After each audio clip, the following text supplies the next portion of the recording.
আসসালামু আলাইকুম প্রাণপ্রিয় ভাইয়া আপু, আপনারা সবাই কেমন আছেন? আলহামদুলিল্লাহ ভালো আছি। আমি Munni village cooking and blog channel থেকে জানাই আন্তরিকভাবে শুভেচ্ছা, শুভ সকাল। আমি আজকে একটি রেসিপি শেয়ার করবো, সেগুলো চীন হাঁসের মাংস আর চিতই পিঠা।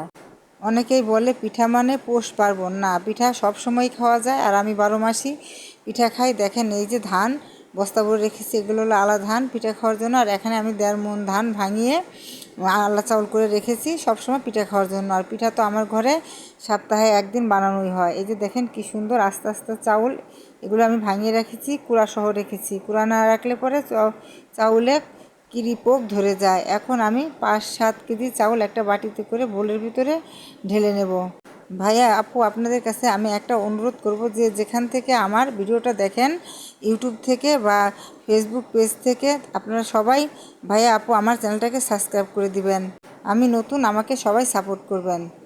চাউলটা নেওয়া শেষ হয়ে গেছে, এখন আমি এই চাউলটা ঝেড়ে পরিষ্কার করে নেব। এই যে দেখেন কি সুন্দর করে ঝেড়ে পরিষ্কার করে নিয়েছি, আর এর ভিতরে একটি কুঁড়োও নেই, আর এই চাউলটার ভিতরে পোকাও ধরেনি। এখন আমি চাউলটা পানি দিয়ে ভালোভাবে কষলিয়ে ধুয়ে নেব।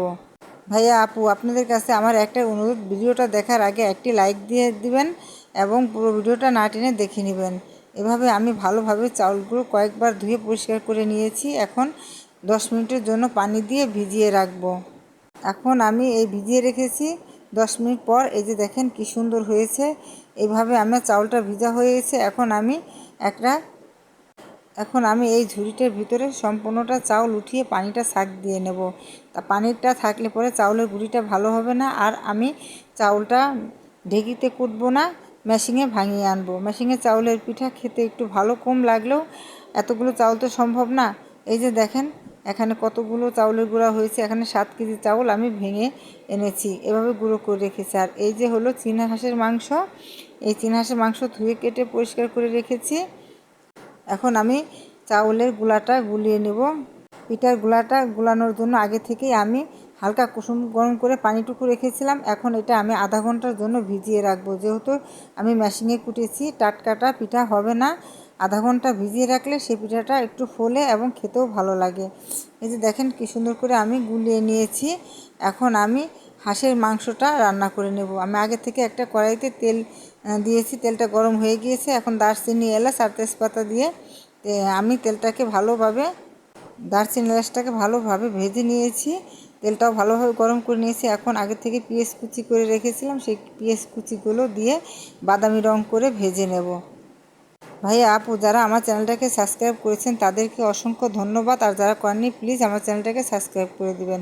এখন আমি 4 চামচ দিয়ে দিয়েছি হলো আদা বাটা, 6 চামচ রসুন বাটা।